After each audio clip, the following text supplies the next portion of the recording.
An object of mass 5 kg is thrown vertically upward from the ground. The air resistance produces a constant retarding force of 10 Newton throughout the motion. The ratio of time of ascent to the time of descent will be. Summary क्या है? Generally होता क्या है, generally क्या mostly ऐसा ही होता है कि एयर रेजिस्टेंस नेग्लिजिबल होता है. यहाँ पर ऐसा नहीं है. एयर रेजिस्टेंस नेग्लिजिबल नहीं है, उसकी वैल्यू गिवन है. वैल्यू कितनी है? 10 न्यूटन. उसकी वजह से क्या फ़र्क होगा कि जो अगर एयर रेजिस्टेंस नहीं होता है तो बॉल जितनी देर जाने में लगाती है उतनी ही देर लौट के आने में लगाती है. बॉल को ऊपर फेंका है आपने, दैट टाइम बात हो रही है. आने का टाइम बराबर जाने का time if air resistance is negligible, but if considerable then what will be the ratio, ये यहाँ पे हमें बताना है. तो हमने बॉल को यहाँ पर ऊपर की डायरेक्शन में फेंक दिया है, कोई पर्टिकुलर स्पीड यू से, ठीक है. और ये बॉल ऊपर जा रही है और हाईएस्ट पॉइंट पर इसकी जो वेलोसिटी होगी वो कितनी होगी? वो 0 होगी, पक्का 0 होगी. क्या एयर रेजिस्टेंस कंसीडर करें या ना करें, अंतर पड़ जाएगा? नहीं. एयर रेजिस्टेंस के कंसीडर कर लेने की वजह से ये जो डिस्टेंस चली गई है इस पे फ़र्क आएगा, इसको ऊपर जाने में जो टाइम लगेगा उस पे फ़र्क आएगा, बट जो फाइनल वेलोसिटी होगी वो तो पक्का है ना कि 0 होगी. यहाँ पर मैंने मान लिया कि बॉडी सपोज करिए h हाइट ऊपर आ गई है, मतलब डिस्टेंस बॉडी के द्वारा जो चली गई है वो h के बराबर है. नाउ थिंक, क्या ऊपर जाते समय इसमें जो रिटार्डेशन आएगा वो ओनली बिकॉज ऑफ ग्रेविटी होगा या फ्रिक्शन फोर्स, ये भी कंसीडर किया जाएगा. प्रश्न में जब दिया गया है तो कंसीडर किया जाएगा, लेकिन इसमें एक बात ध्यान देने वाली है, direction of friction force here will be opposite to the direction of motion. यहाँ पर बॉडी अपवर्ड जर्नी कंसीडर की गई है तो बॉडी ऊपर जा रही है, तो जो एयर ड्रैग आएगा वो नीचे को आएगा. वैल्यू कितनी है? 10 न्यूटन. क्या यही एकमात्र फोर्स है जो इस पे लग रहा होगा? नहीं. इसका जो m है दैट इज 5 kg, उसकी वजह से इस पर नीचे की ही डायरेक्शन में W बराबर mg यानी कि टोटल 60 न्यूटन के अमाउंट का फोर्स लग रहा होगा. और यहाँ पर अब हम एक्सेलेरेशन निकालें, इसी को आप जी इफेक्टिव भी कह सकते हैं.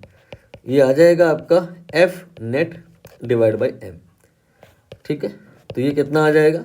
60 नेट फोर्स डिवाइड बाई 5, ये आपका आ जाएगा 12. Have you notice something? Because of presence of air drag what happen over here, acceleration due to gravity ये होता है 10, but effectively value here is increased.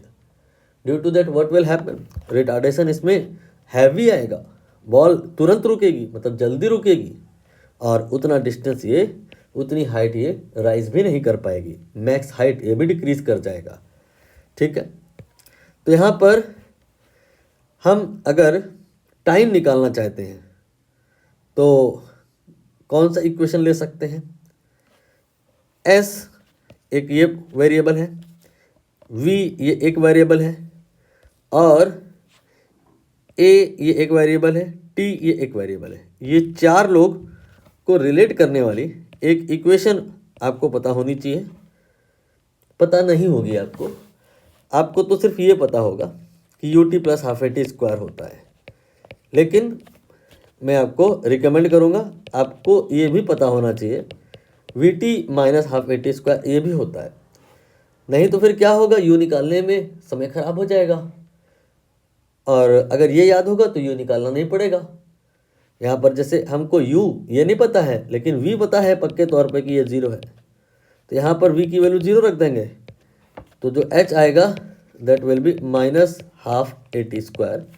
यहाँ पर जो वैल्यूज़ नोन है उनको पुट कर दीजिए. h विल बी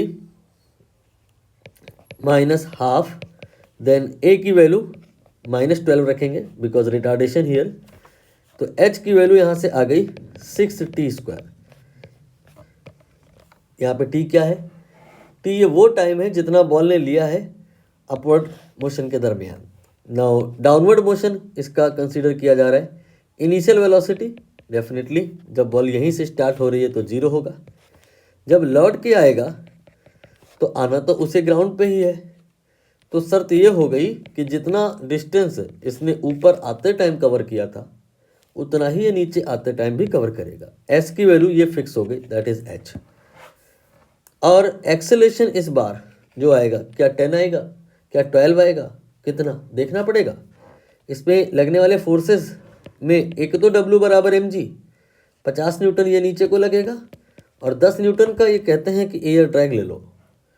क्या एयर ड्रैग अभी भी नीचे ही लिया जाएगा? नहीं, बॉल इस बार नीचे आ रही है तो ड्रैग ऊपर लग जाएगा। ये ड्रैग मैंने लगाया, कितना लगाया, 10 न्यूटन। तो नेट फोर्स अब कितना आएगा और किधर आएगा?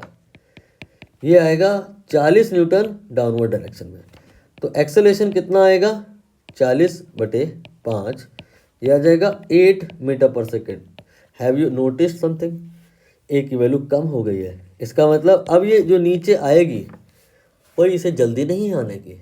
एक्सेलेरेशन इसमें इतना कुछ खास नहीं है, खास है लेकिन 10 की तुलना में कम है, तो ये आराम आराम से नीचे आएगी, टाइम की वैल्यू बढ़ जाएगी। तो यहाँ पर कितना होगा टाइम, इसको निकालने के लिए again we will apply ut plus half a t square. Again कहना तो ठीक नहीं होगा, we will apply ut plus half a t square. S की जगह पे h, ut ये 0 हो गया और a की value 8 and then t square. ये हो गया इक्वेशन नंबर 2।